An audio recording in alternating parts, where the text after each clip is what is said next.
يوم الدين إياك نعبد وإياك نستعين اهدنا الصراط المستقيم صراط الذين أنعمت عليهم غير المغضوب عليهم ولا الضالين. And if we can all take a moment to make dua for him and for his family.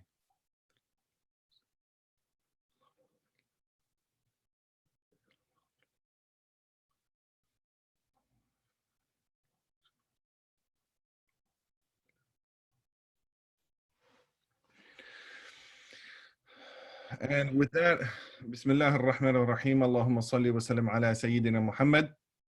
One of the reasons why I'm on this program today is because I actually reached out to Sister Zarqa after I read the unfortunate news of our dear young brother who lost his life.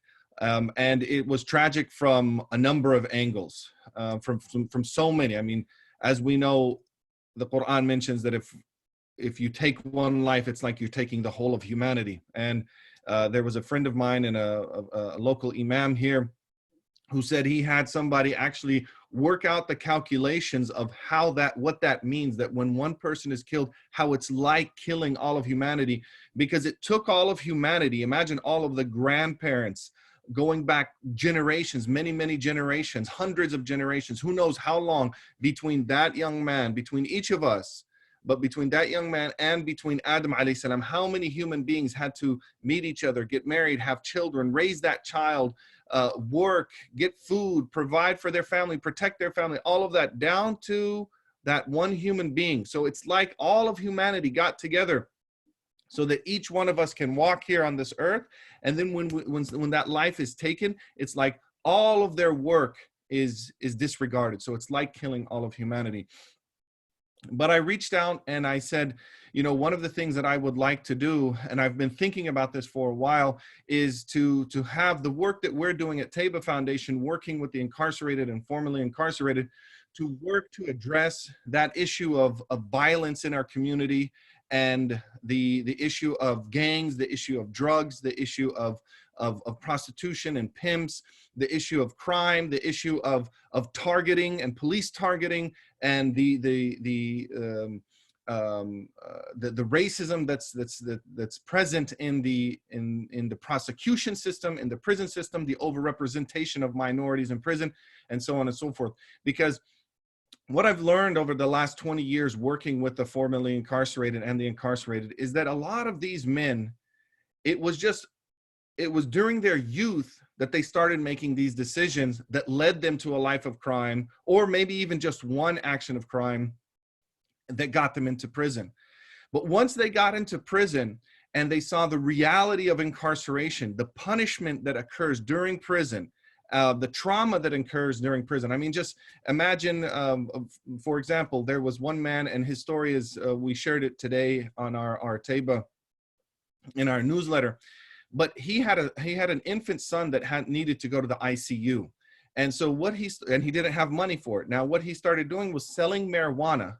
Now, as Muslims, we know any type of intoxications, whether it's liquid like alcohol or dry like marijuana, it's wrong, it's haram.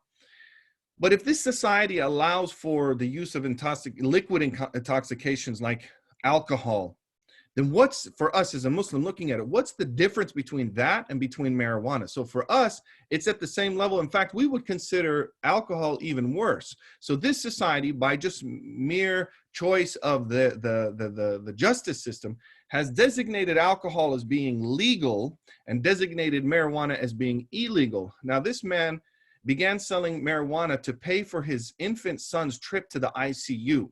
So that begs the question of, what is the status of our healthcare system? What is the status of making a stable income for our communities, and many other things. But ultimately, he's now spent 6 years in prison, 6 years, for selling recreational marijuana, which here in California is now legal. So how can under the same US flag, we have here in California people who have legalized marijuana and actually can make a profit. And in that state, now we have a father who was trying to care for his infant son and now has spent 6 years incarcerated. And the overwhelming majority of people in prison are in there for nonviolent drug use, possession, or sale. So without going into a discussion of that, what I found is that whether people have had that experience of using or selling drugs, or in some cases, trafficking women. And I know my Project USA, that's one of the main areas that they work to combat, the trafficking of some of our most vulnerable people, our young sisters in the community.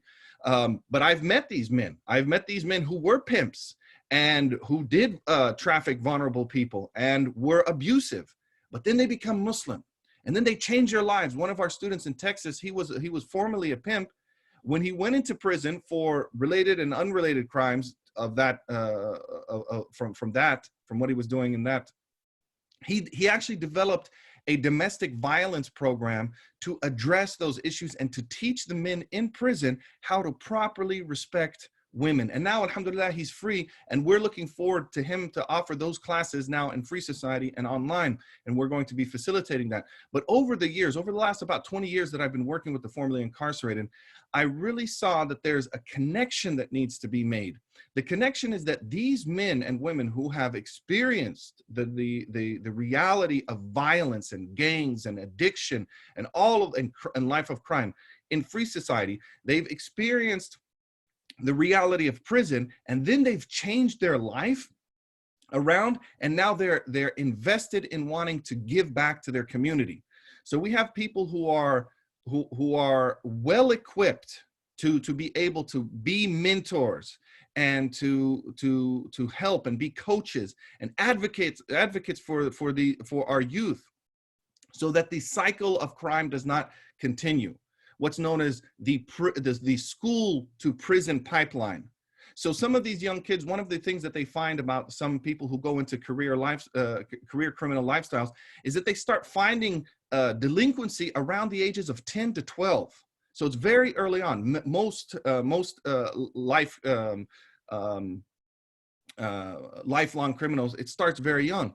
If there were intervention programs and a concerted effort to make sure that that person who's showing an early indication of a criminal lifestyle, let's give him or her more focus. Let's give, over here, this person, they're living in the inner city, they're making, or even in the suburbs. Crime is occurring everywhere. White collar crime, suburban America. This person is not at risk. This person over here has a higher risk level. Well, let's do something to intervene. Unfortunately, the society is not doing that. There's actually more money in the incarceration system. Aside from the prison industrial manufacturing, which pays these men and women from anywhere from 5 cents an hour, all the way up to, at the top, would be about $1.50 an hour. And that's here in California for fighting fires, live fighting of fires. So there's this whole system, and and then there's the tax system that they use to get $30,000, $60,000, $500,000 in the supermaxes in the medical facilities to house these men and women. So it's a huge business. But what we're saying is that if we can connect people who have in prison have reformed their lives, become Muslim, they're leading in the efforts of self-help groups. One of the things that I always try to shed light on is that Muslims in prison are giving back to their communities, just like Muslims in Free Society are giving back to their communities. Like this project, my Project USA, it's giving back to the community, and it's not discriminating. They're feeding Muslims, they're feeding non-Muslims. They're doing youth programs that are open for Muslims, for non-Muslims. I mean, they're working to end the trafficking, which affects both Muslims and non-Muslims. We're giving back to our societies. Well, Muslims in prison are the same thing. They're giving back to their communities in prison by leading the efforts in two very important areas. Legal advocacy. So a lot of Muslims spend their time in the legal law libraries. They learn it. They learn how to write. They can even sue the warden. One person told me he just had a shaved down pencil and 1 or 2 pages of a legal pad and sued the warden to get himself out of solitary confinement. The other area that they're leading and they're really pioneers in it, is self-help groups and rehabilitation groups. So unfortunately, the prison system does not put a lot of money into investing the programs that are needed for the incarcerated population. So these men and women are Muslims, and non-Muslims as well, but the Muslims are at the forefront. They're pioneers, facilitating groups, developing groups, leading groups. So what my hope is that once they come out from prison with this experience, they have this experience that led them to incarceration. They understand the system.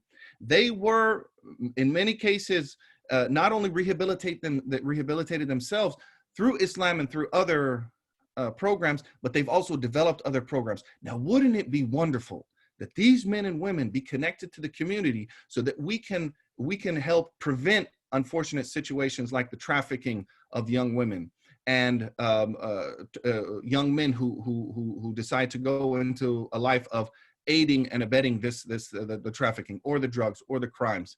And so when I read that email about the young brother who lost his life, and it really struck me, not only because of the tragicness of losing that life, but also that it was on the first night of Ramadan. The first night of Ramadan.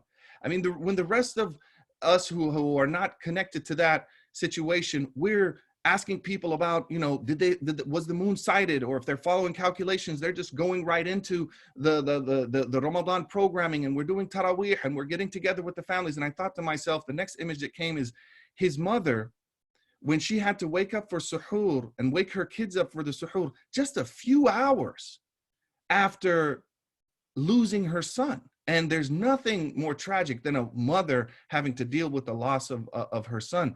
And so we want to prevent that. And one of the things, if I could even help that in the smallest way, is I reached out to Sister Zabta and I said, you know, we have a lot of these men who were in prison, and they have this capacity to be the mentors and to work on intervention programs to prevent this, to prevent the school to prison pipeline, to prevent the prison to prison pipeline, the revolving door that occurs in incarceration. The system is set up so that once a person gets involved in it, once they get involved in that juvenile, the juvenile incarceration, it's set up to just keep bringing them back in and back in. The reincarceration or the recidivism rate is 70 to 90%. So it's not a system that's set up for success. So let's give these young men and women what they need. And so with that, I reached out to Sister Zabta and I said, you know, we have, in fact, Ohio is one of the areas where we have the most students: Ohio, Michigan, Florida, Texas, and California. So I said, let's connect our TABA students who are there in Ohio with the program, with the program that you're working on there. And then this began this conversation of how we can do that, because I really, over the years, in bringing awareness to the situation of Muslims in prison, 90% of whom converted in prison. So it's not like, oh, well, what did they do? You know, people automatically think, what's their crime? Well, first of all, the majority of them, it was for nonviolent drug possessions. And those questions and the prejudices that are laid against them unfortunately, by our Muslim community, and the racism that's laid against them by our Muslim community, it's not given to the same people who are selling liquor in our community. We got Arabs, we got Afghans, we got Pakistanis, we got people of all backgrounds, Fijians, Indians. I've seen all backgrounds selling liquor. I've seen everybody dealing in riba and interest at the high levels and causing, being part of that housing market crash. And we know that riba and alcohol is worse than drugs. So why isn't this the community? Why are we accepting in our communities of people who sell liquor and sometimes are at the front lines of the rows of the prayers? And yet when our brothers and sisters come home as returning citizens, we're not making a way for them. So what I said is that in bringing awareness to the amazing resource that we have in these men and women who are coming home from prison, not only is it important for us to support them and direct our sadaqah and our zakat, but not look at them as a charity case. Look at them as people who can give back to the community. And this is a prime example. And so we want to show that to the community there in Columbus, the greater community in Ohio, and hopefully as a pilot project, have this mentoring project where we're pairing the TABA students and the TABA graduates with in the My Project USA. And I look forward to working with the project and doing whatever I can to help it and to prevent any more senseless violence from affecting our communities. because the reality is, and unfortunately a lot of Muslims, and this affects a lot of people in faith communities in general, they think they're immune to the ills of society. And the reality is we're not. If greater society is dealing with addiction, we're dealing with addiction. If greater society is dealing with murder and trafficking and prostitution and pimps and so forth, we're dealing with that as well. We have it. It's just because of all of the shame and the stigma, it's not being discussed. You can go to AA meetings in a church all over the country. Find one masjid where they have AA meetings of Alcoholics Anonymous or Narcotics Anonymous in the masjid. Jazakumullah khair. And we'll now turn it over to, I will turn it over to, excuse me. It's our Franklin County Auditor, Michael Licenziano. Okay, so inshallah, I'll turn it on to Michael, and I look forward to listening to him and to the rest of the presenters today. Thank you. The right angle. Good afternoon, everyone. Michael Licenziano, Franklin County Auditor. I appreciate the opportunity to be here. I hope everyone is doing well and healthy. It's been a long number of weeks for many people in our community, but I appreciate the opportunity to be here. Appreciated the strong words and such a great introduction for this forum. I will be pretty brief. For those who don't know what the Franklin County Auditor does, it's not really that exciting. And really under the current situation we find ourselves in, wish there was more, but under Ohio law, we're the chief property assessor. That's important because those assessments impact how we fund schools, which circles back to kind of what my first experience was with my Project USA. I met a group of very energetic and very enthusiastic young people that were marching at Martin Luther King March that was being held by the city. And from that day forward, and that might have been 4 or 5 years ago, Zirka, I don't remember which day it was, I have been fortunate to see the growth and impact that my Project USA continues to have, not only in key neighborhoods that were lacking voice and looking for leaders, particularly young people, to step up, but through the west side, Hilltop area of Columbus, and across Franklin County. Their impact of filling a gap, understanding where there's our needs, and Zirka and her small team really stepping up and trying to fill that gap. Oftentimes, you'll find that gap is being led by a young person who, to Zirka's credit, has been able to identify talented people, hold them accountable, and then get them involved and engaged. And if it's the 2-year celebration of the food pantry, or the annual awards dinner, just seeing these young folks, maybe when they started down this path, not realizing quite the leader they are, but watching that develop and kind of seeing those results has really what's made my Project USA so special in Franklin County. And so just wanted to pass along those supports, bring greetings from the auditor's office. Happy to answer any questions, but really just wanted to touch base in that. I think everyone's aware we're all trying to figure out what this new normal is. That includes services my Project USA is involved in and how that new normal is going to be impacted. I look forward to seeing my Project USA's ongoing leadership, adapting as we all do under the circumstances, and continuing to be such an important voice in Central Ohio, across the state of Ohio, and maybe even a little nationally. No pressure, Zirka.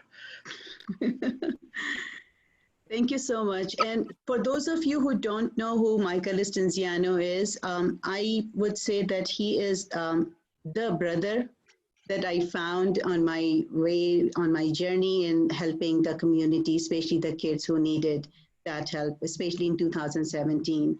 And I give him a lot of credit, and I pray for more elected officials like himself who could help. And his presence in this meeting right here, as I know him now because I've worked with him, is not just necessary just because he's a Franklin County auditor, so it's something for him to be in the community. I think he is like in every single event in the community with his kids or without his kids whenever he can.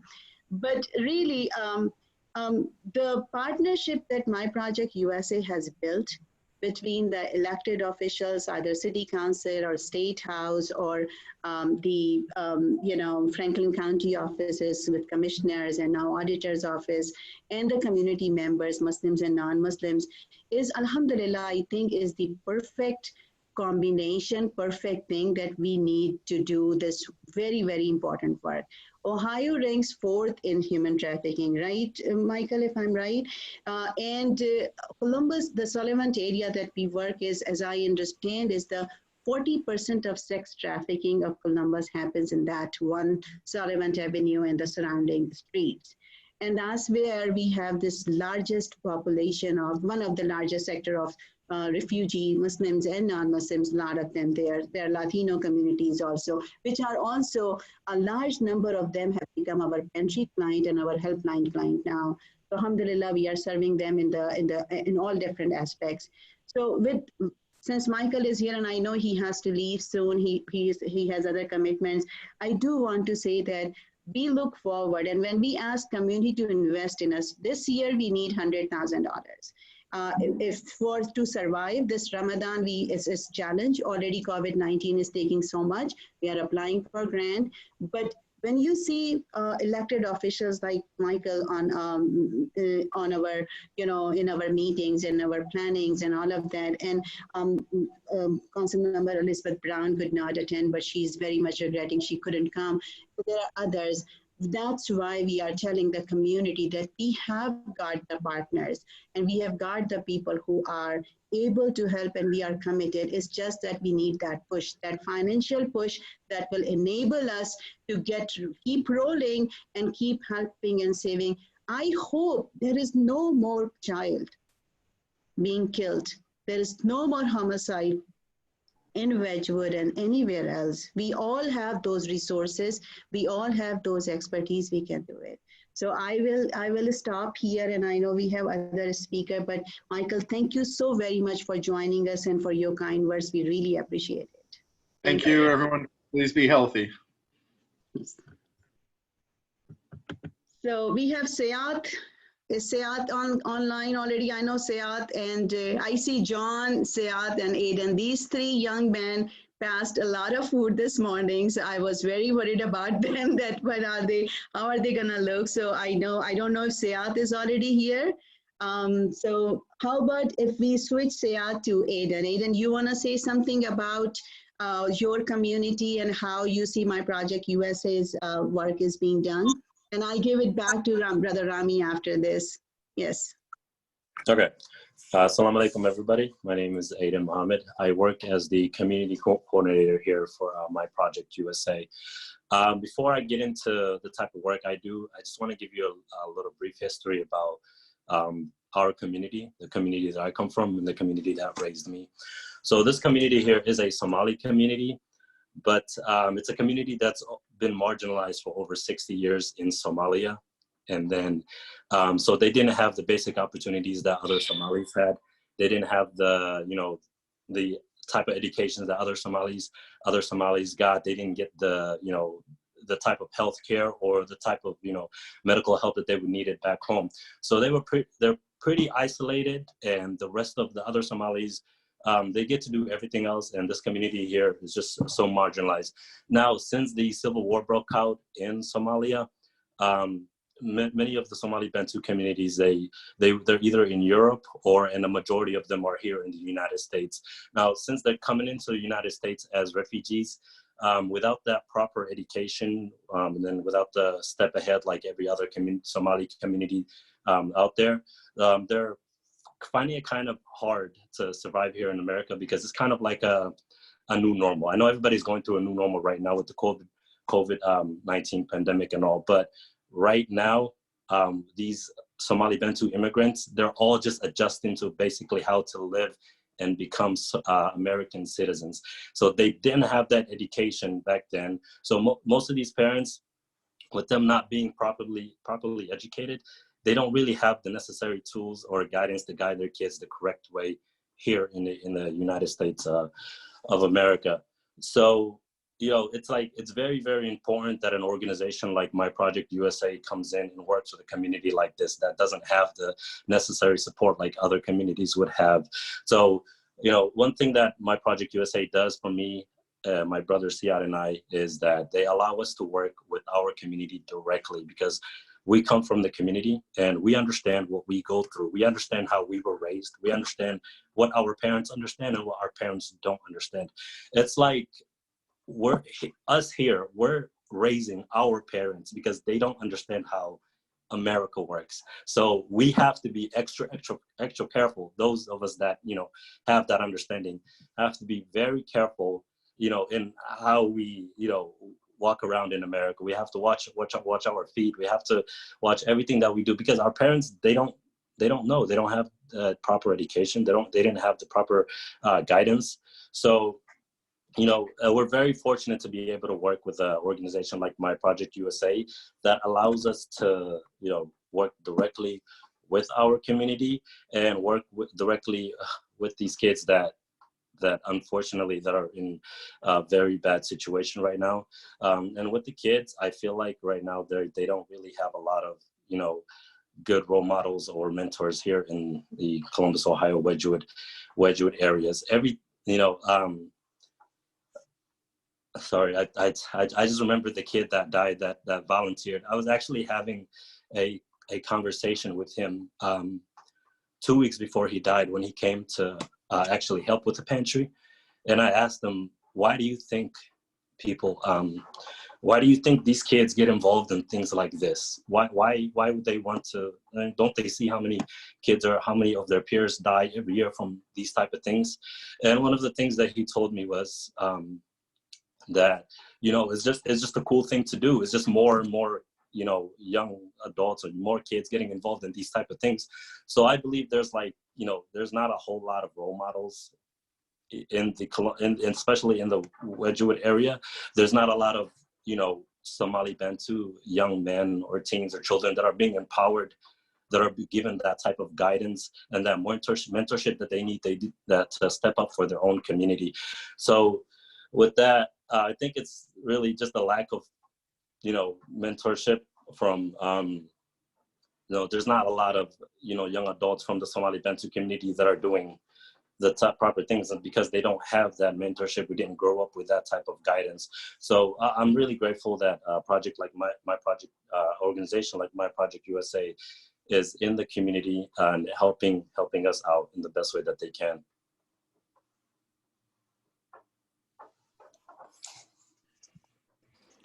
Wow, mashallah, brother Aiden. Assalamu alaikum. It's very nice to meet you and to hear your words. It's very inspiring. And this is, you know, for everybody who's watching, this is the reason why you should support My Project USA, because it's giving a platform to brothers like Brother Aiden, who can be the role model. And you mentioned that we need more role models, and I would say we need more role models like you. So alhamdulillah, you know, the community has you.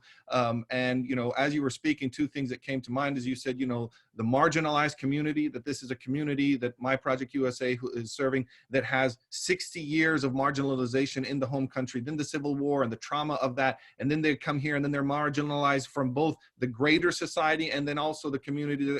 So it puts people, you know, when we look at risk factors, you add all of these up to, and it puts people in a higher risk factor. So we need to have higher interventions. And that's why it's important to support My Project USA, because they're doing those interventions, and they're giving a platform to Brother Aiden and others like him to show the youth, like, you don't have to choose this other pathway. You can be like, you know, you can be like him.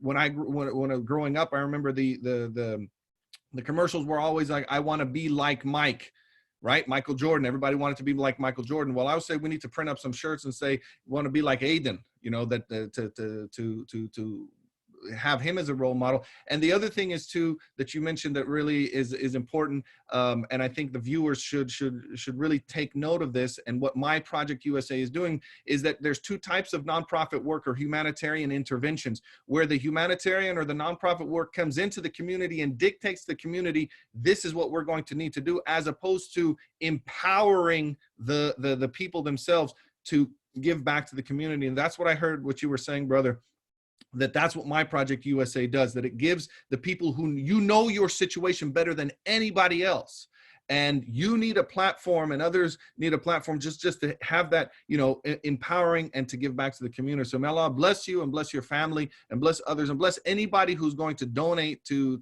give that. And it's subhanallah, the fact that you spoke to Brother Hassan, 2 weeks before he passed away, and he shared that with you.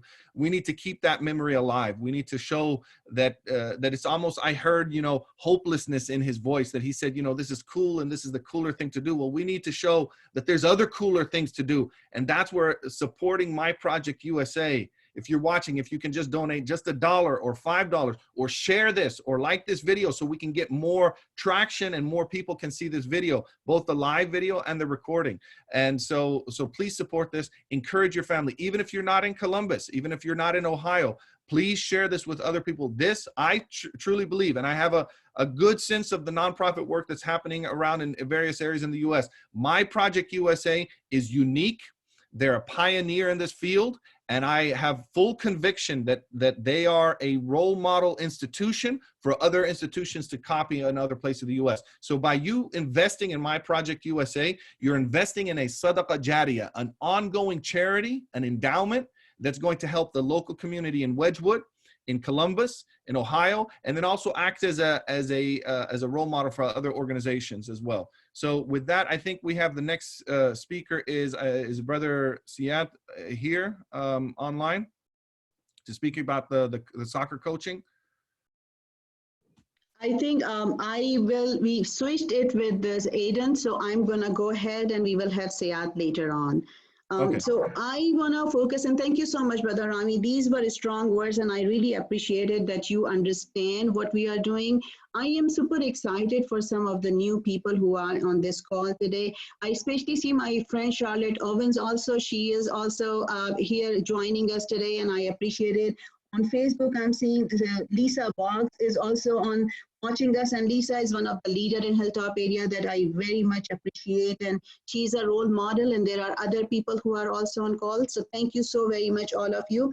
I want to say very quickly about some things, because what we are talking about is serious matter, and this is Ramadan, and this is where, the other day, mashallah, people are setting their homes and their candles and their decoration and Ramadan decoration and all kind of things. And I'm like, it's been so many years that I don't even get time to really properly cook food that, our Pakistani cuisine in Ramadan, you do iftar and then you do separate dinner and all of that. It doesn't happen. So why we are focusing on all of this, I want to, talk about some little bit about it. So one thing is that, okay, so what are our achievements? I hope that so many of you have seen this 5-year report that we compiled, and if any of you have not seen it, you can put in the chat column that you need it, and Sister Hoda is checking on Facebook, and Sister Dorothy is checking on the chat here in the Zoom meeting, and we will be in making sure that you get it. Now, this book was, when I was compiling, I had to leave so much out of it because there was so much in 5 years. Every week when we are sending out our newsletter, I cannot put everything that we do in a week or 2 weeks period when we send out, because it's already too long. And it's already too much that I don't know how many people are really reading. And when they unsubscribe, I don't blame them, because of course it's too much and it's overwhelming. But at the same time, this is like what is our achievement. We are blessed with people like, right now we have John, who is our director of our family pantry.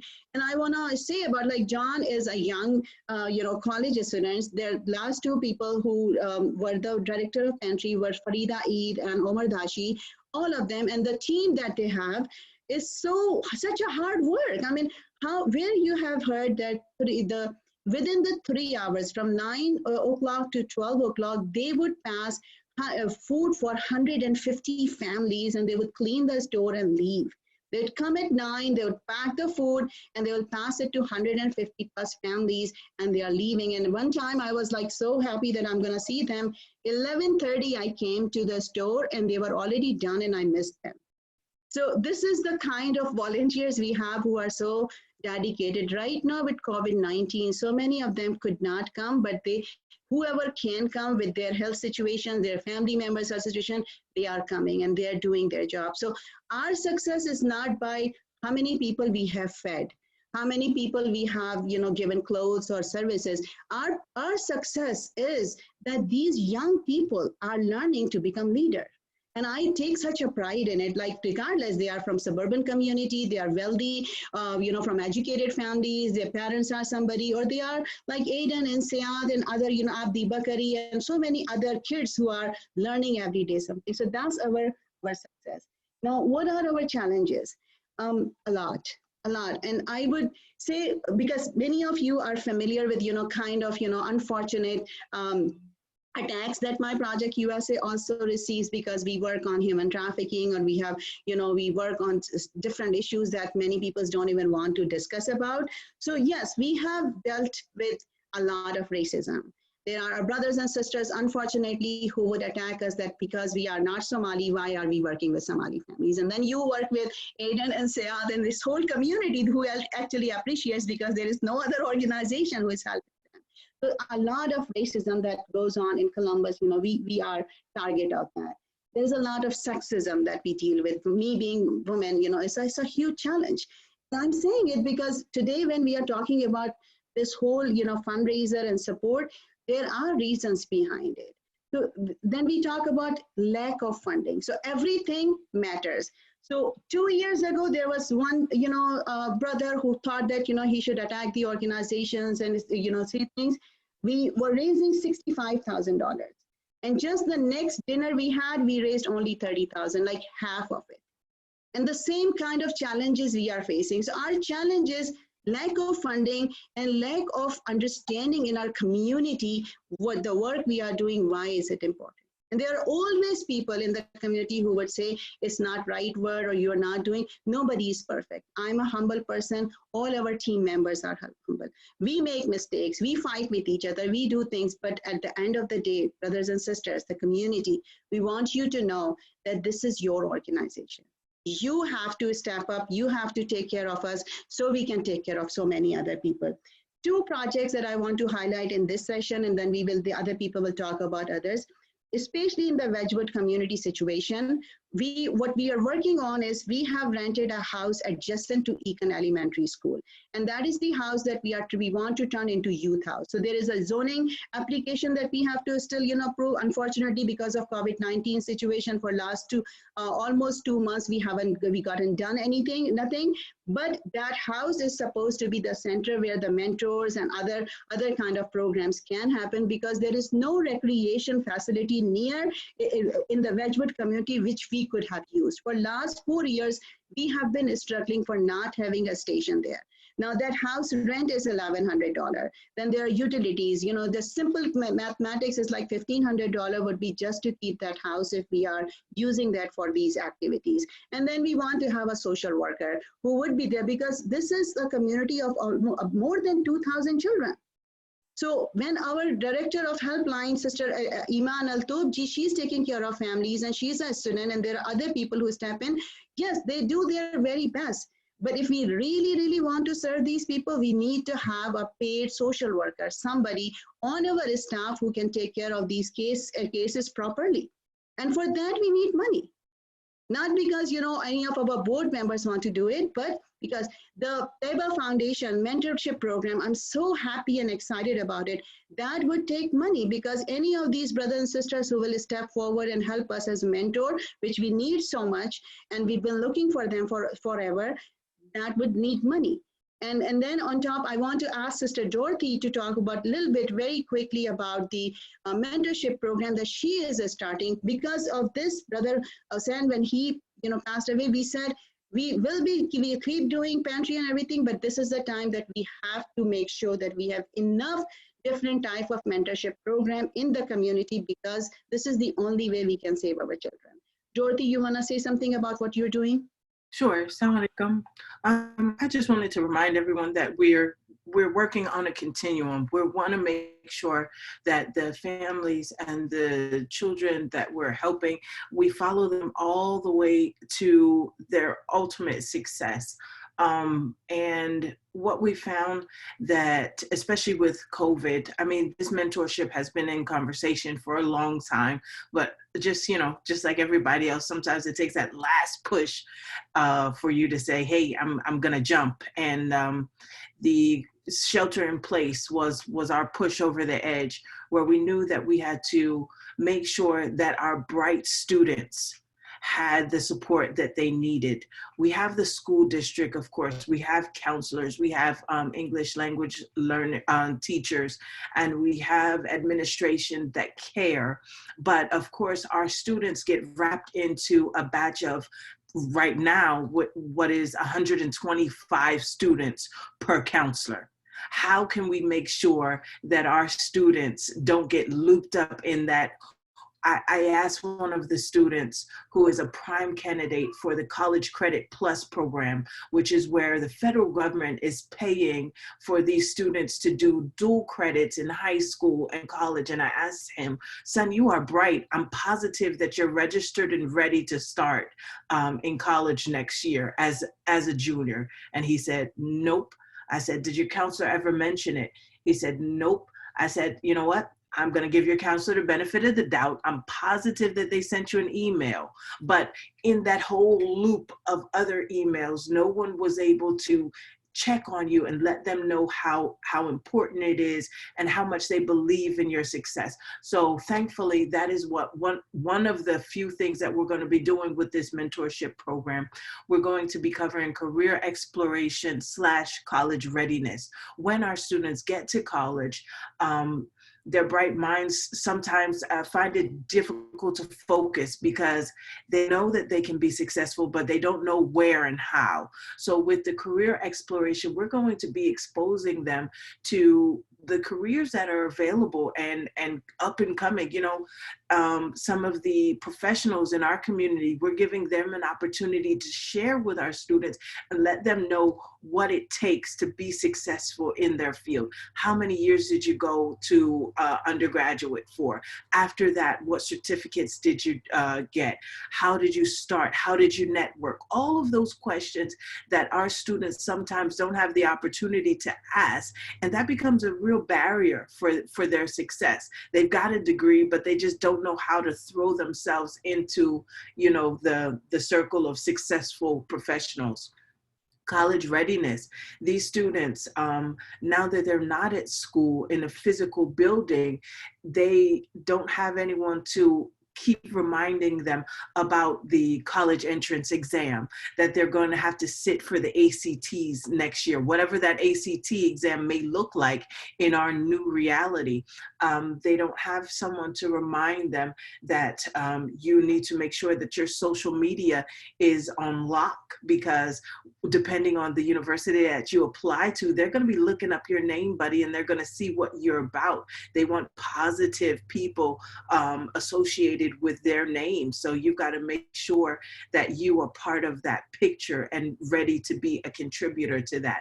So we're so excited about this new mentorship program, because we feel like we're putting, you know, we're putting a bow tie on this beautiful gift that we have worked with, from the soccer program to the volunteer building to the leadership you know, opportunities. Now we are making sure that our students get to university and be successful professionals. And really, you know, I have to refer back to what Brother Rahman said, is go ahead and fulfill the dreams of their parents and the ancestors and everyone who's put in so much to their success. Thank you so much, Dorothy. I really appreciate it. So you can see that we are working on so many different facets to make sure that all our youth are taking. So the soccer program is there, and then the academic support we are providing right now, working on some grants also applied for it. And then inshallah, Brother Rami and, you know, our Teba Foundation and my Project USA partnership, inshallah, materialize, then we will have, inshallah, more solid programs on also attacking the people, not, you know, attacking the issue of drugs and gangs and helping our kids, making sure that they are supported. And another, like, very, very good news, and I'm super happy. and I should be like, shout out about it earlier, is that we have Brother Justin Abdul Rahman sitting with us today. And this is something that I was looking for so long, because Brother Justin is a person who we really, really need as this community. So inshallah ta'ala, I'm gonna play one message from Dr. Yasir Qadhi. Dr. Yasir Qadhi has been trying to help us for 3 years now. He has done this before. He gave me word that he'll be in today's meeting, but unfortunately, again, he was caught up in something really, really important. He couldn't make it, but he has sent his message to us, and he still is promising that inshallah he will be able to actually work with us inshallah, and will be with us in live. So I am going to play that video, and somehow I have let me play this right now.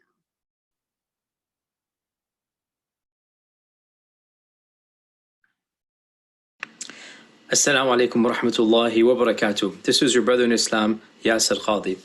My Project USA is doing some amazing work in the state of Ohio. I've seen firsthand some of the amazing work that is being done, especially amongst some of the most vulnerable segments of our society. And alhamdulillah, it's such a refreshing breath of fresh air to see members of our own community stand up to such a noble task. Our faith isn't just about rituals. It's not just about reciting the Quran and doing dhikr. That's all very important, but we also need to take a stand against some of the social ills that we are seeing. And alhamdulillah, it is these types of projects that really demonstrate to the community at large what our religion is all about. And I have no hesitation in asking each and every one of you to help out in whatever way you can.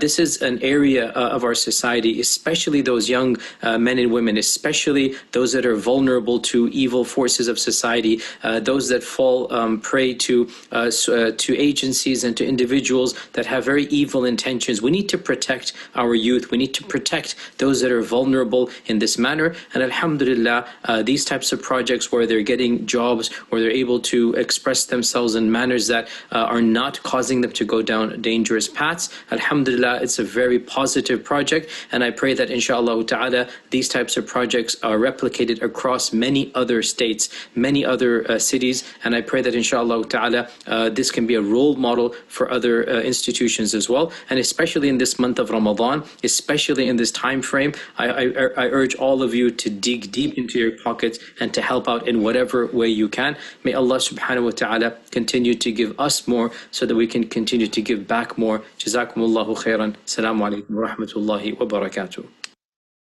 So alhamdulillah, this was a message from Dr. Yasir Qadhi, and inshallah now we're gonna go with the brother Justin Abdul Rahman. He will be speaking to us right here.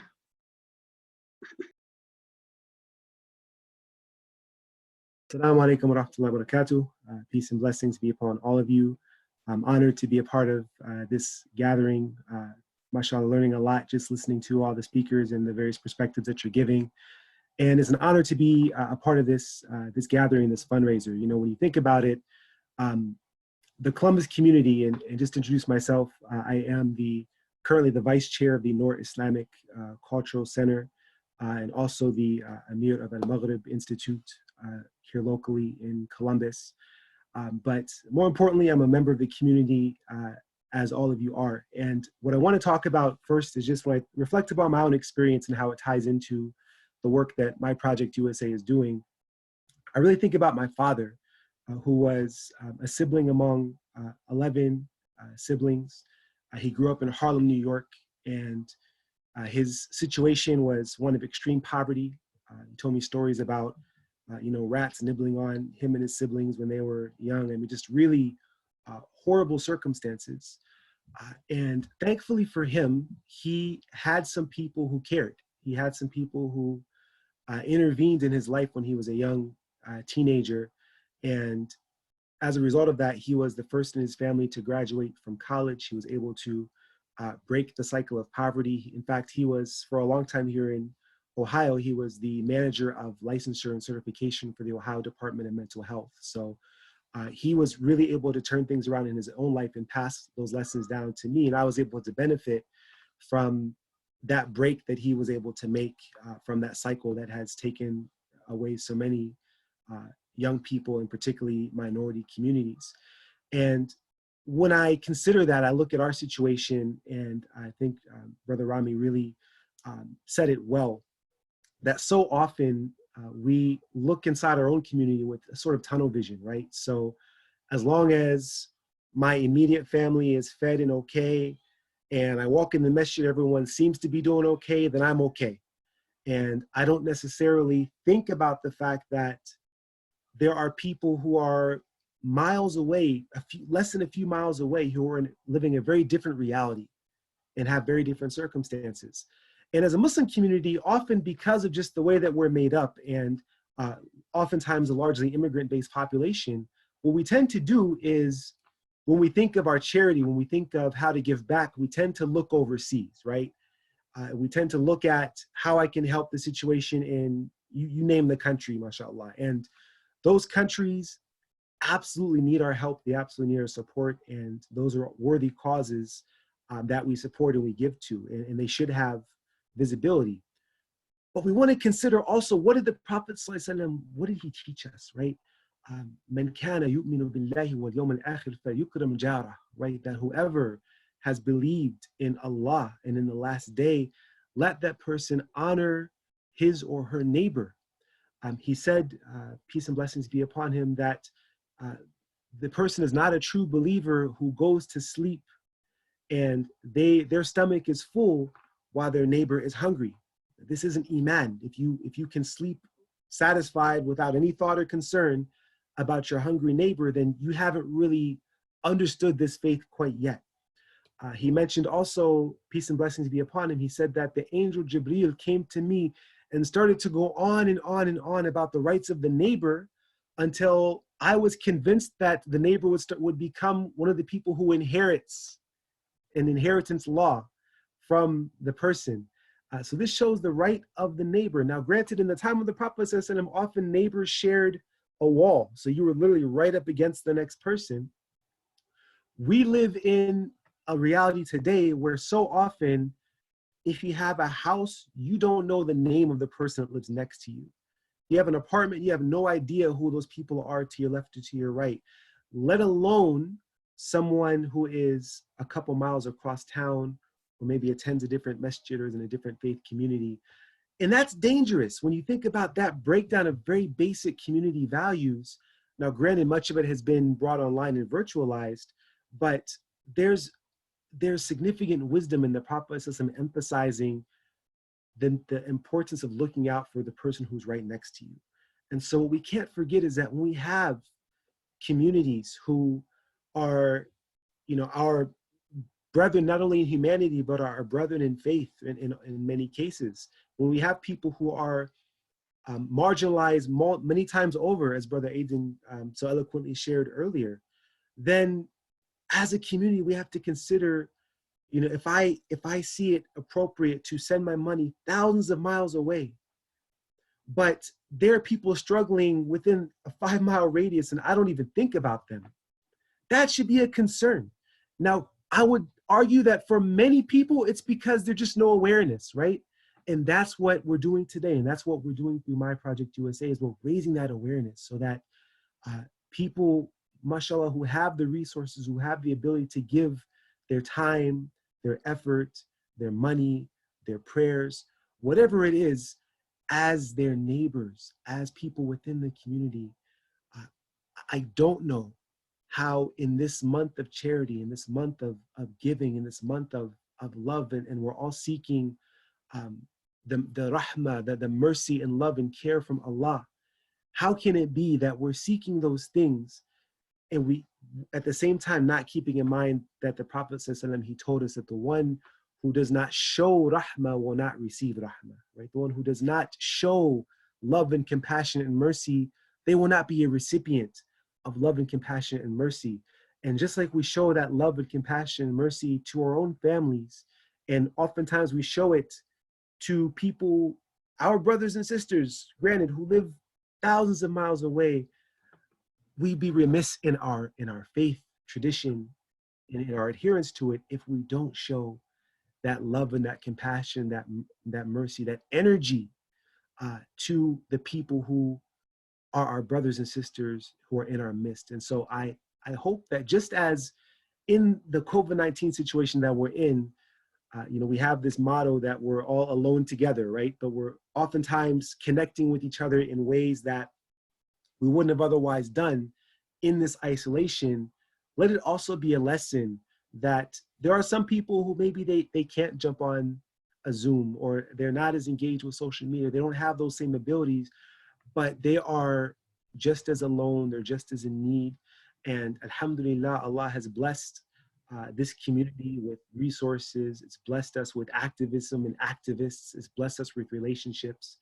And so my prayer today for all of us is that if Allah has given us, if He's given us time, then let's invest some of that time to help those who need it. If He's given us money, let's invest some of that money to help worthy causes. If He's given us energy, then let's inshallah ta'ala invest that energy. And again, don't forget and don't underestimate the impact that caring for someone who needs that care can have generationally, not just even for that individual person. I myself am a living testament to the fact that when someone cares and invests, that it can have, alhamdulillah, all praise and thanks be to God, but it can have a ripple effect, a positive ripple effect that goes on and on and on. And so I pray that Allah subhanahu wa ta'ala, that God Almighty gives us all the awareness and gives us the opportunity and the ability to act. And if He's given us that ability, then let's put it forward, inshallah ta'ala. I'll turn it back to Sister Zulqa. Jazakumullah khair. Thank you so much. May Allah bless all of you, reward all of you for your time today. Wassalamu alaikum wa rahmatullah.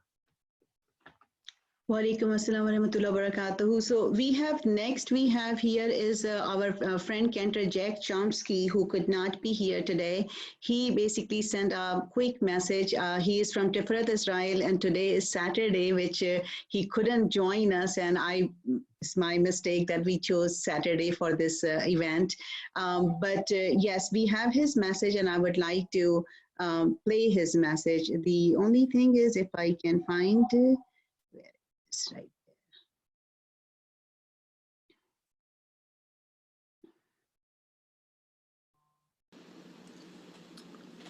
I'm sorry that I can't be there with you today for your gathering.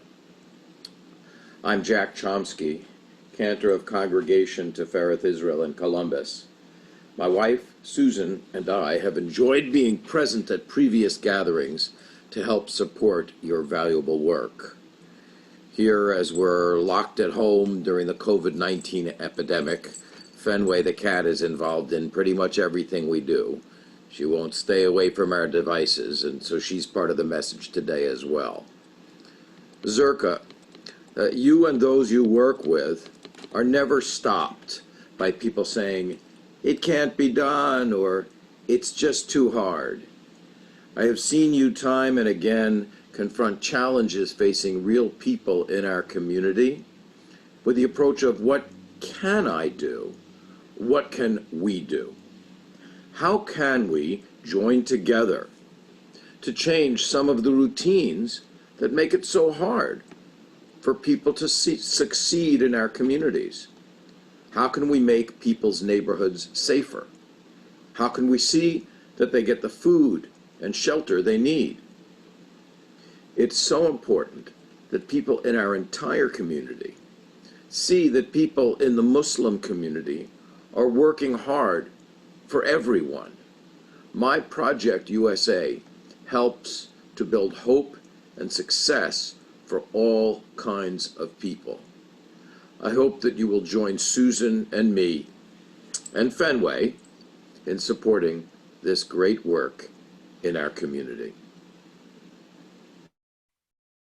This was a very sweet and quick message from our brother Jack Chomsky.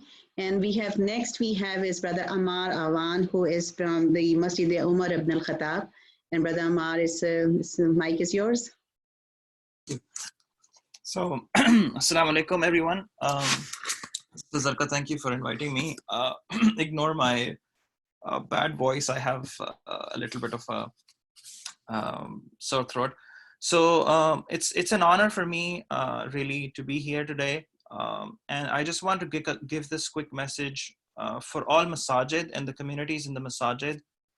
I think my project USA is something very unique, and we are really lucky to have Sister Zarqa and this beautiful organization in Columbus, Ohio. We have about 20 masajid or so in Columbus, Ohio, and you will not find any masjid to be doing such unique work in terms of addressing a community which we don't even know about. In terms of talking about people which nobody even knows about, in the sense that, oh yeah, these people also need our help. And the first time I visited any, I don't remember exactly what event, but the physical event that I attended from my Project USA, it was an eye-opener. My wife was with me, and I had a friend, I had invited him, he's also from Pakistan. And he said, I have never seen such a thing in our Muslim communities or gatherings that we do. We do not address these things at all. And I wholeheartedly agree with all the great speakers today that we need to step up and we need to think beyond what we have been doing or what we think as Islamic charity. Whenever we think about it, we think about, okay, there is some person needy, we need to go and help him, or we need to do, sadaqah in pure terms that we have learned from wherever we come from. Like, I'm from Pakistan. And so what the form of charity that I know of is that, okay, you go to a masjid and then there are people and there is a box during the Friday prayers and you put some money in the box and my role is done and I have nothing else to do. I just go by about my work. And that is exactly which is killing us here, because that's not going to cut it. We need to do a lot more than what we are doing, and we need to make people aware. And subhanallah, this is a message for the masajid that if Sister Zarqa on her alone, on herself, by herself, all alone, as a women leader, and perhaps the only women leader that I know here in Columbus, Ohio, and in the greater American circles, is doing it, why cannot the masajid who are fully equipped and with millions of dollars of donations? Some masajid, mashallah, are receiving the amounts in excess of millions of dollars of donations. Why cannot they have programs which can address these issues? Yes, okay, you live in Dublin and everything is rosy and fine, but not everything is rosy and fine in Wedgwood. And it is our job, as Brother Abdul Rahman also said, we need to go out and seek out the neighborhoods that are under very difficult circumstances. And it's very sad, because when you are in the world's most, the world's strongest economy and the highest GDP country, and yet you hear these stories, this is horrible. Like, on one end, the Muslim communities are, mashallah, the children are enjoying Legoland and they know every brand of, Disney, and they have such good privilege that they are enjoying the American dream. And on the same hand, we have Muslim communities who are living just like they were living in Somalia or Pakistan. And that's not really acceptable. That's ridiculous. And we need to do something for it. If we cannot do anything, at least we can talk about it. If you do not have money, you can at least share this message. You can go and at least visit whatever My Project USA is doing, and encourage people like Aden. I mean, how many Adens do we have? I think just Aden. This is the first time I'm hearing someone who is so young, who is from a community which needs, as he said, role models in all aspects. And the role models need to be in a broader context. They need to be taken in a broader context, not just the Islamic scholars are the role models. They are in all forms of, all walks of life. They could be software developers, they could be engineers, they could be lawyers, they could be doctors. And when you see them in your community, the people who have the same way of life, or they wear the same clothes or the same skin color, these things matter, and these role models really matter. And then they're like, oh yeah, if that person who lives right next to me can do it, I can also perhaps do it. So I think this is I have my full support for Sister Zarqa, even though I am no longer going to be here in Columbus, Ohio, and I'm very sad to be missing out on the community that we have here in Ohio. I am moving to Seattle, and I will be in Microsoft. But Sister Zarqa, this is a message for you. You have someone in Seattle who is going to be talking about you in the masajid, whatever masajid that I am going to participate in Seattle that I don't know yet. And I hope that we'll send some of our support and help and financial help and whatever we could from there. Thank you. I think. Thank you so very much, Brother Ammar. I am extremely sad. I was so looking forward to have Brother Ammar on our board. And I was like, what? You became a doctor and now you're leaving us? SubhanAllah. Alhamdulillah, Rabbil Alameen. Thank you so much, Brother Omar. I think we're gonna go next to Sister Huda. I'm seeing that we are at 3:20 p.m. right now. We have a little bit time, and we still have 4 people who need to tell us what they do and what are they working on, because this is important for community to know that what different things we are working on. So inshallah, I'm gonna give to Sister Huda, Dr. Huda Amir, who is our new board member. And if Brother Justin, you can take care of the moderation between these 4 people, that would be amazing. Thank you so much. Sister Huda, you're on now. Assalamu alaikum, everybody. To start off, I want to thank everybody for taking the time out of their Saturday, their weekends to come here. Every single person is valuable in some way and can contribute in some way or another. I'm just going to go back in memory lane to the first day I entered my Dia's store and met Sister Zerka. It was very random. She had just posted she needed volunteers to organize dresses for Eid. And I was like, that sounds like fun, dresses, you know. And so I go to the store and it's a huge mess. There's food, there's pantry stuff, there's huge volume of bags of donations. And she's telling me we're going to do this and we're going to do this with this. And then she comes to the dresses and she's like, can we organize it and kind of angle it so that the clients, when they come in, can they choose the nice dresses for Eid? And I was thinking to myself, this lady either has some kind of superpower or she's completely delusional, because this is totally not going to work. But I went at it, and you know, me and my stepdaughter, we tried to organize some things, but it seemed very overwhelming. 3 years down the road, it's actually something that happened. She actually made it work. And I encourage everybody after this COVID-19 to come and visit the pantry, visit the store, visit the warehouse, and just really see what the huge effort that went in just to make this actually happen.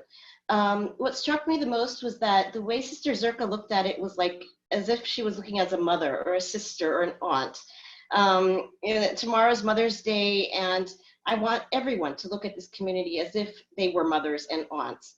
And yes, Sister Zerka does have a superpower, but it's actually not her. It's the huge amount of people who work together day after day to actually make this come and be a reality.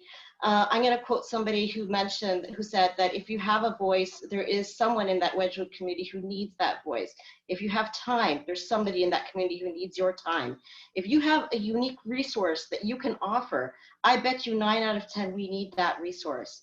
And so I'm going to say that from this point where we've had to go online and all of our communities are facing challenges we've never faced before, Wedgwood is part of our community. Every single child there, there's over 2,000 children there, needs a mother, needs a father, needs a role model, needs all of us to work together and give whatever we can, even if it's the smallest amount. I had the privilege to work in a hospital, a children's cancer hospital, that was entirely built on donations. Don't ever underestimate the amount that just one single dollar can do or make a difference in these projects that we're working on. As a medical doctor, the health disparities that are evident between the areas in Columbus that have been faced with poverty and low access to health care, in particular immigrant communities where, you know, traditions, cultures, and languages are a barrier for them to actually access these resources adequately, it's something that's appalling. And that is something that I'm going to try to make one of my goals on the board of directors of my Project USA, in particular the area of women's health. And I encourage anyone who would like to join this team to reach out to all of us. And once again, may you all have a blessed Ramadan, and thank you so much for joining us today. Ameen, Ameen. Thank you so much for sharing that perspective, Dr. Huda. That's really significant. And as she shared, again, I know there's more and more people joining us online.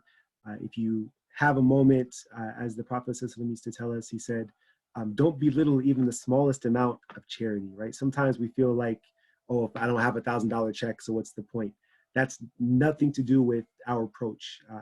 Our approach to charity is just so I can say I'm a part of it, right? If it's $1, if it's $5, if it's $10, if you'd have normally been at, you know, Tim Hortons or Starbucks today grabbing a coffee in your home, so you can't do that, you know, throw it on there. Just be a part of the effort. You know, those few dollars, you don't know what kind of blessings, what kind of barakah that Allah subhanahu wa ta'ala, that God will put in that for us. So please continue to give and be generous. We appreciate it. And with that, we'd like to go to another director for my Project USA, Sister Iman. I believe she's standing by. Assalamualaikum everyone. Thank you so much for joining. I every year I absolutely love these fundraisers and kind of get-togethers, not only to reconnect with old friends, but to see how many people from every every corner of life getting together and just like supporting such an incredible cause. I know Sister Zurqa and everyone on this board works tirelessly not only to really be advocates for the people within the Wedgwood community, but really to empower those within the community to be advocates for themselves. There's so much learning that's involved in this entire process, whether it's how to become better leaders, better supporters, better sisters, better brothers. SubhanAllah, what this entire experience has taught me, and I can speak on behalf of the board as well, is just like the interconnectedness and the intimacy that can be forged between those within communities that we don't see every single day in ourselves, and friendship, and just the most incredible bonds. And just to kind of talk a little bit about what I do, I am the director of the Helpline Services, which pretty much provides legal health and housing services to people within the Wedgwood community.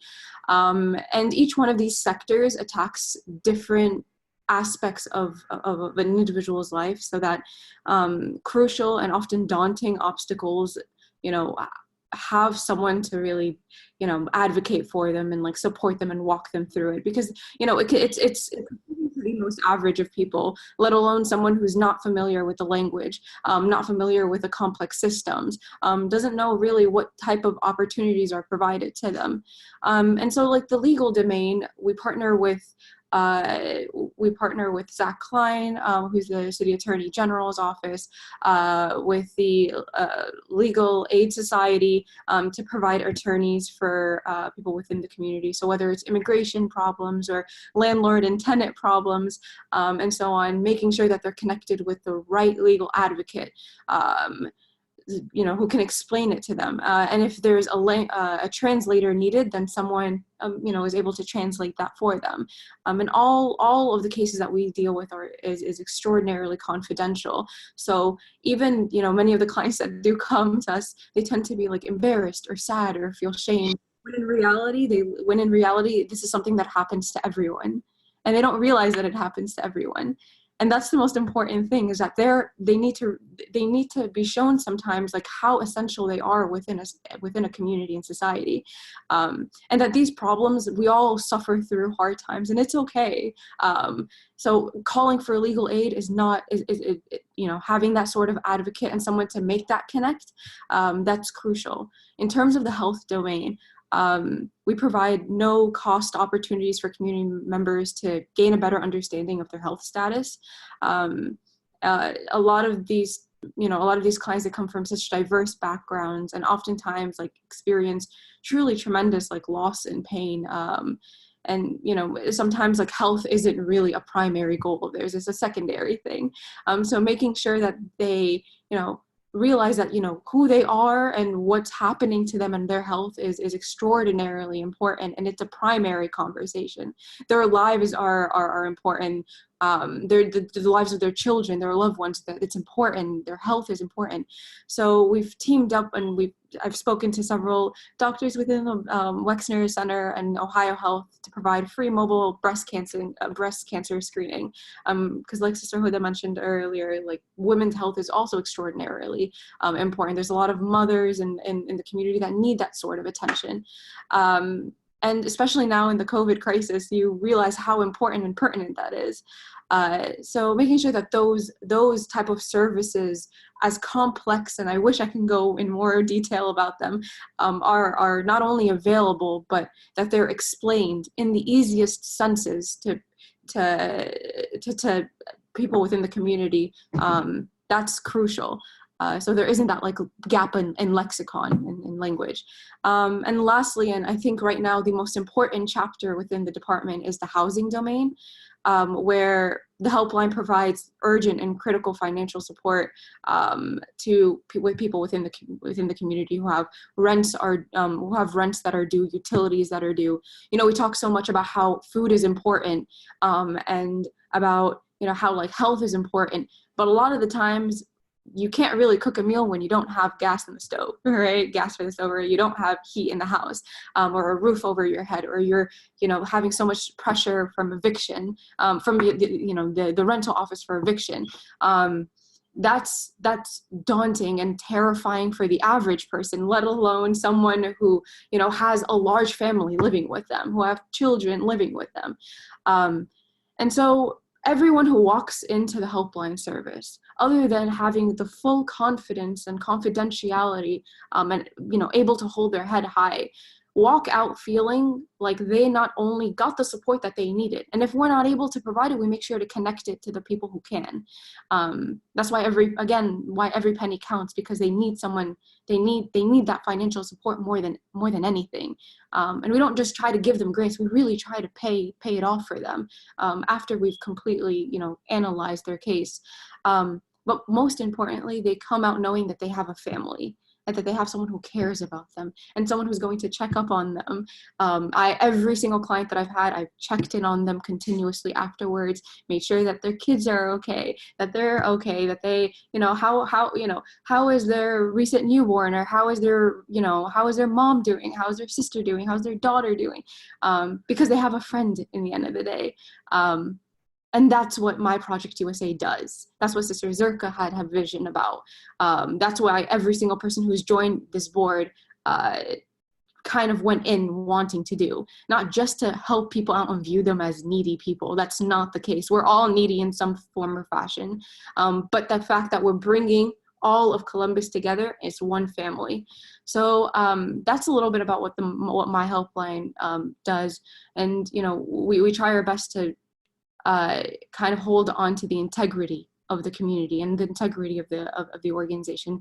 May Allah strengthen us and provide us with the wisdom to handle these situations accordingly, to respect our neighbor, to help them out, to see them as friends and sisters and brothers, and someone that we can check up on. And most importantly, may He strengthen us to be better leaders within our community, despite our age and despite our experiences, and really to give whatever skill set that we have, to maximize as much as possible, to expand what an incredible organization My Project is.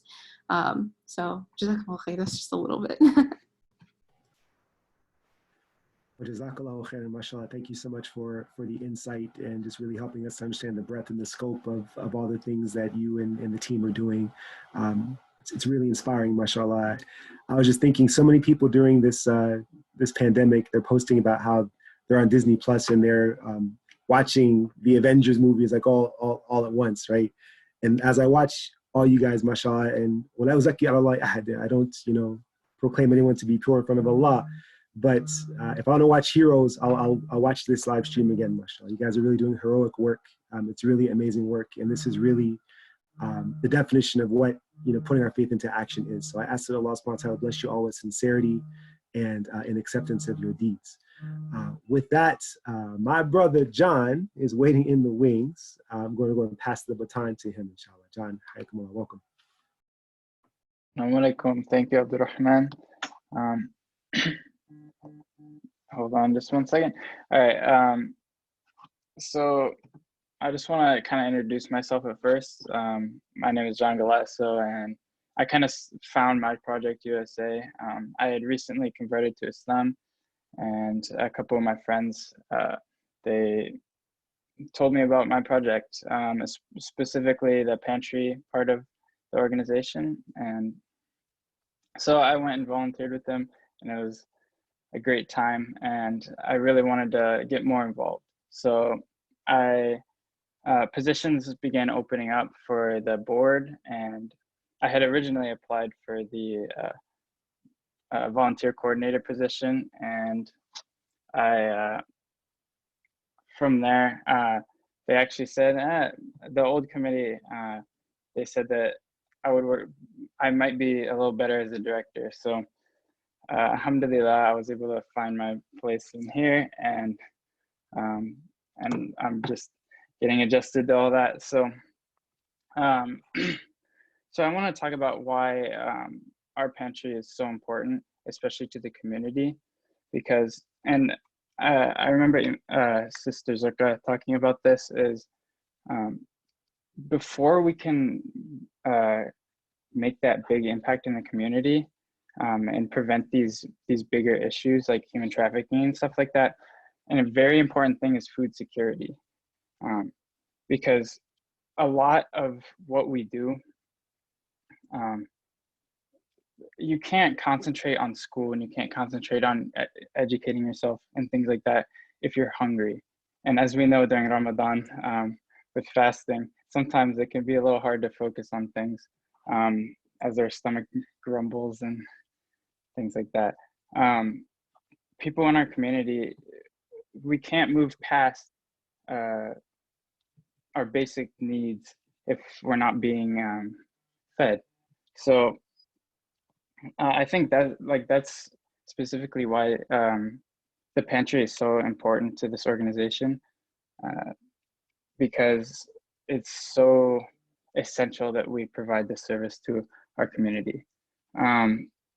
With the pantry, there's a lot of expenses and things that we have to cover. The store that we're in, our rent is expensive, and it's important that we're in this area because we need to be able to be on the scene and providing for the community and not just, sorry, I'm a little tired, and not just providing from far away, because people, they need to have their food near them. It's useless if they have to drive an hour away to go and get food, because that takes a lot of time from them being able to hold a job. Because a lot of these people, a lot of people think of the people in need of food as just jobless people doing nothing, but these are hardworking members of our community and they're trying to contribute to our society. So it's very important that our pantry is within the community so that they can easily access that and be able to contribute to our society, and not have to worry as much about food. So yeah, things like that, garbage disposal and stuff, these bills can add up, and we're in a lot, like we need a lot of support monetarily. People tend to provide for food, which alhamdulillah, it's great that we're able to fund our food, but that money can only be spent on food. And there's other things that we need to put our expenses towards to make sure that we can still provide this food that people are paying to have us give out. So that's just a little overview. I know we're kind of running later on time here. Just about what I do as the director and how we're able to provide for our community. So I just want to thank you all so much for listening. Abdul Rahman. Brother Abdul Rahman, I want to add something to what John just said, is just to give it a perspective for people who are watching this, is that just to run the My Family Pantry last year, it was about $30,000 that we spent. It would include the rent and the utilities and disposal and food purchases and other things.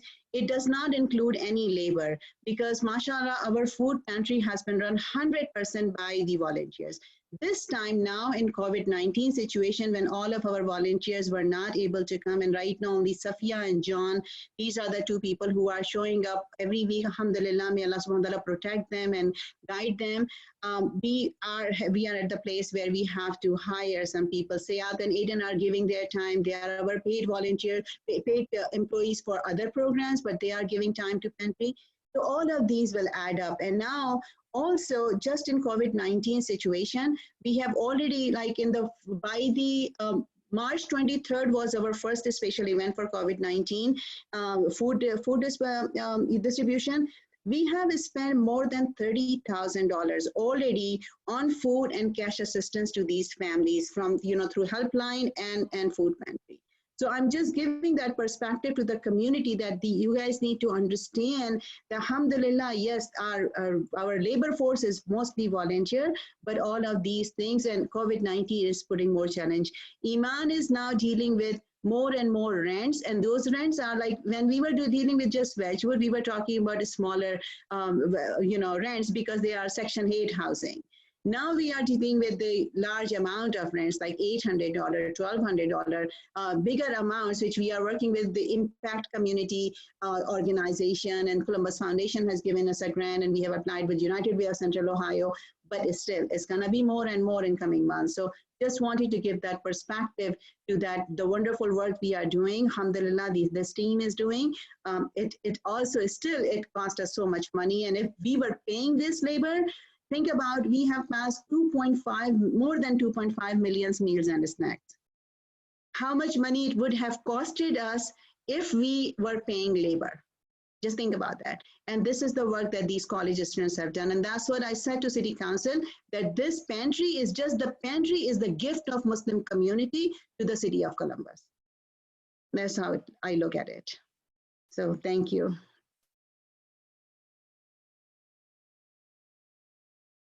We can't hear you, Brother Abdurrahman.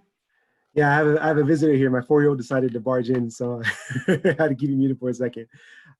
Thank you so much for the additional perspective, Sister Zulqa. I believe we have another director, Sister Raifa, waiting in the wings to tell us about some of what she does to support My Project USA and some of the things she's passionate about. So please go ahead, Sister. Jazakumullah khair. Assalamu alaikum. Thank you, Brother Abdurrahman, for that introduction. I hope you're all having a blessed month. So my name is Raif Al-Haj Ali, and I'm a third-year honors student at The Ohio State University's College of Pharmacy. So I'm majoring in pharmacy, and I'm also minoring in clinical psychology. I'm so happy to be able to share my journey with this incredible organization with all of you. So thank you so much for being here. Like many, I began merely as a volunteer for the soup kitchen. And it was the environment and community that I felt while volunteering that motivated me to keep coming back. And so we all want to make a difference, but we know that making a difference can happen in so many different ways. So for me, that meant contributing to My Project USA's mission. So I love making a visible impact, and I witnessed that impact firsthand every single time I volunteered with this organization. The more I fell in love with the mission, the more I wanted to help out. So I contacted Sister Zirka, God bless her, and asking for ways in which I could help in for like a different position or a bigger role, you know, on a bigger scale. So that's when I took over as director of My Reading Warriors. My Reading Warriors is a weekly after-school program offered completely free of charge that is dedicated to enhancing the reading abilities and increasing the literacy of Wedgwood youth. But aside from that, our mission primarily focuses on providing these kids with a safe and open space where they can freely express themselves. So we used to meet in person every Wednesday from 4 to 5:30 p.m. But now, of course, due to the COVID-19, we're meeting online virtually through Zoom, also every Wednesday from 4 to 5 p.m. And at our in-person meetings, we would incorporate these activities that we would use for community building, not just between them, but between all of us. The transition online has had its challenges, of course, but I'm so grateful and proud of my team for adapting so well to the changes. And actually joining us here today, I have a few of my team members, Safa Muhammad, who is our operations supervisor, Rabia Zafar, who is our co-program development chair, Nadine Abdurrahman, who is our library coordinator, and Maddie Lucas, who is our secretary. So the transition online was characterized by our inability to continue providing this support to our kids face-to-face. And our focus for the past 4 weeks since going online has been to make sure that the kids know that we are still there to support them. We have slightly shifted our focus from the reading aspect of the program and have moved towards a focus centered around supporting the kids with whatever they need, as well as with providing them with a sense of community, especially in the midst of this social isolation. For instance, after doing group reading this past week, we played a game of online Pictionary. We also heard that some of their teachers don't seem to be as present as the kids need them to be, and honestly, having hundreds of different students, it's kind of difficult for them to be able to focus on individuals. So again, that structure that we provide is there to help them navigate this period of uncertainty. We are an initiative under a nonprofit organization, and I can vouch that every person I work with, and I've worked with so far, is here because they love to help out and because they're passionate about My Project USA's incredible mission. So we do our very best to utilize all the resources that we already have, but we do rely on your support to continue serving others. And the thing about that is that I've witnessed how far along just a single donation can go. We are in a time of immense challenge, so anything you can give will be greatly appreciated. Thank you so much for listening to me. And if you have any questions for me about myself, my Reading Warriors, or my Project USA, please stick around. I'd be happy to answer any questions. Thank you.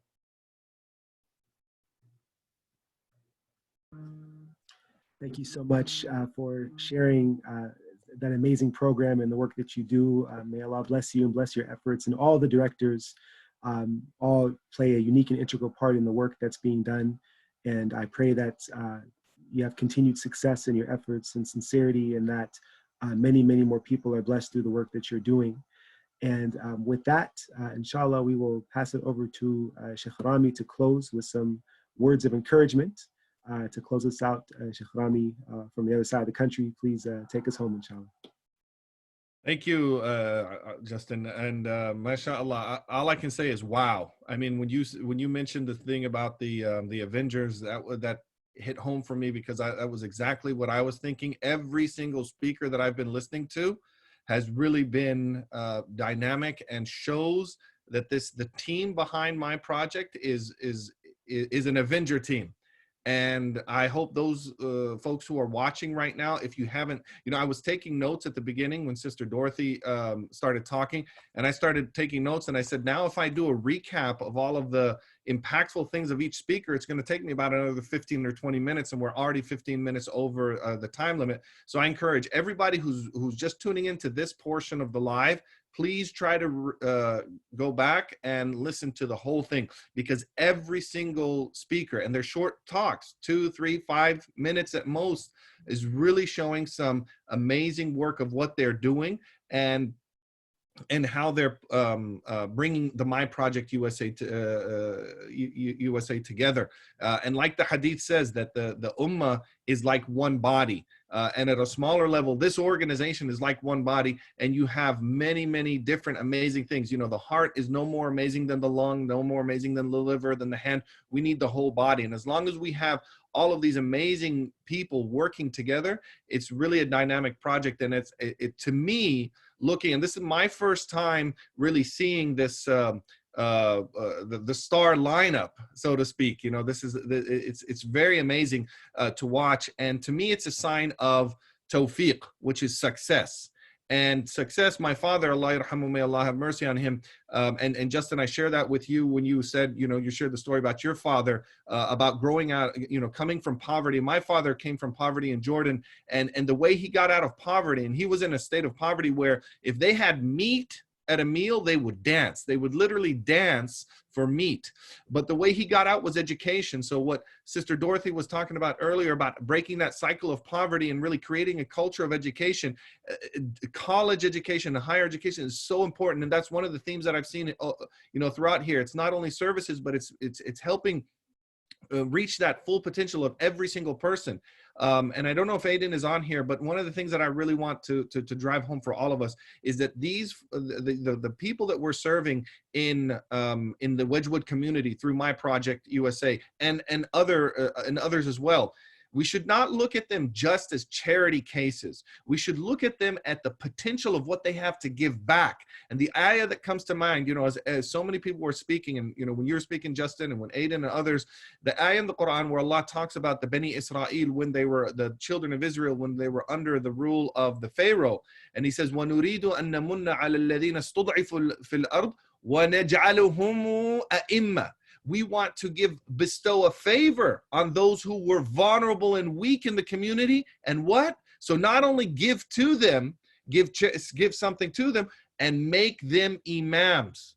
And I look forward to the day when people like Aiden and others like him can show the rest of the community that we will have imams, we will have leaders, imam meaning leaders, imams in the Islamic sciences and memorization of Quran and teaching, but also in the legal fields. And I think it was Iman spoke about the importance of the legal, and also the medical field. And Dr. Huda talked about the importance of the medical. So we'll have leaders in the medical field and in research and in community projects, leaders, because it's those people who are vulnerable and really experiencing the stress of society, as Malcolm Gladwell talks about in his book Success, that one of the key elements of success is that hardship that they go through. So I look forward to a lot of leaders coming out of this community. And so for anybody who's watching, you're seeing really a place where a lot of leadership is going to come out in the future. And as Justin was saying, you know, instead of, you know, spending your money at Tim Hortons or something else, and we don't have Tim Hortons out here, so it kind of like I'm jealous. You know, the Midwest has a Tim Hortons. My wife is originally from Michigan, so and I have good friends in Canada, so I've been in the Midwest, been in Canada, and I miss Tim Hortons. But yeah, donate with $1 or $2, because this is like those investors who invested, they call them early investors, in Amazon, in Microsoft, in any of those big companies. Before they went big, it's those early investors. And Allah talks about this in the Quran by saying that those who are sabiqun, the early investors, the reward, the ROI, return on investment of their investment, is so much more. So if you're watching this, please donate whatever you can. Rewatch this video. Go to the website. Learn about the work that's being done of each of the people who have represented here, and you can see that if even in 2 or 3 minutes, they're just, I mean, it's just like rapid fire. We're doing this and we're doing this and we're doing this. We need to, as the greater community, support that work to really enhance whatever they're doing. So share this work. Let other people know about this work. Be an advocate for My Project USA by going and talking to your family, talking to your friends. At iftar time, tell your family, let's make dua for My Project USA. Hey, let's get together and let's donate to My Project USA. Let's donate, online, or send them a check. Let's talk to people at the masajid. The brother that was talking about the masajid. Our masajid have a lot of money. How about we give a small grant? If you are a board member of a masjid watching this, or you have some influence in the masjid, approach your board members, even if you're not in the Columbus area. You could be in Iowa, and I think Michael earlier, he had a license plate from Iowa. So you could be in Iowa, or you could be in New Jersey, or you could be in Seattle. Send something from your masjid to My Project USA, because this is a very, very important project, not only for the Wedgwood community and for Columbus and for Ohio, but really for the Ummah at large and for all of humanity. So with that, we'd like to end and thank everyone who's presented here. I personally benefited, and I look forward to working with My Project and being part of the team. And this is always a team effort. And encourage anybody who's watching to share this and to donate if you can. And we'll end with a dua, but I'm going to turn the dua portion over to Sister Zarqa, since this is her project and vision. And everybody has invested a lot of heart in here, but I think Zarqa has invested the most. And so I want to hear that heartfelt dua for the work that you're doing. And we'll close on that. Jazakumullahu khair to everybody who's attended and watched and present. Jazakallah khair, Brother Rami. May Allah subhanahu wa ta'ala accept it from all of us. Ya Allah, Ya Arhamar Rahimeen. Ya Arhamar Rahimeen, accept it from all of us. Forgive our weaknesses and strengthen us in our goodness.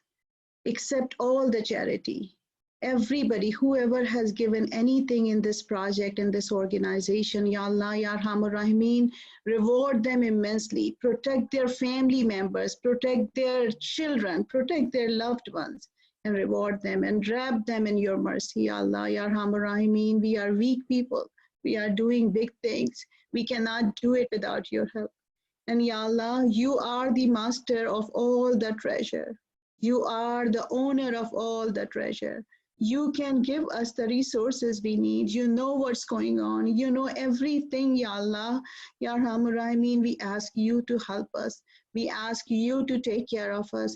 We ask you to take care of our organization and every single volunteer and all these employees and everyone who has given something. Ya Allah, you are the one who can take care of it. You can change people's hearts. You can make our organizations into institutions, Ya Arhamar Rahimeen. We ask you to help us. We ask you to take care of us. And we ask you to protect and empower the community that we try to empower and protect through our work. Ya Arhamar Rahimeen, in this month of Ramadan, accept all our prayers and keep those things away from us that are not good for us. Ya Allah, Ya Arhamar Rahimeen, we ask you for your help, and we believe that you will not leave us alone. ربنا تقبل منا إنك أنت السميع العليم وتب علينا إنك أنت التواب الرحيم وصلى الله تعالى على خير خلقه محمد وآله وصحبه أجمعين برحمتك يا أرحم الراحمين آمين. Jazakallah khair, everybody. Assalamu alaikum. Inshallah, we will meet again, and inshallah, we will exchange these. We will try to edit this video and make it available in smaller, shorter clips also. But this was a very heartwarming event, and I appreciate and I thank Brother Rami Nasur and Brother Justin Abdul Rahman, especially for your moderation and everything, and all board members and everybody who attended. May Allah subhanahu wa ta'ala accept it from all of us. Assalamu alaikum. Rahmatullah wa barakatuh. Alaikum assalam wa rahmatullahi wa barakatuh. Alaikum assalam.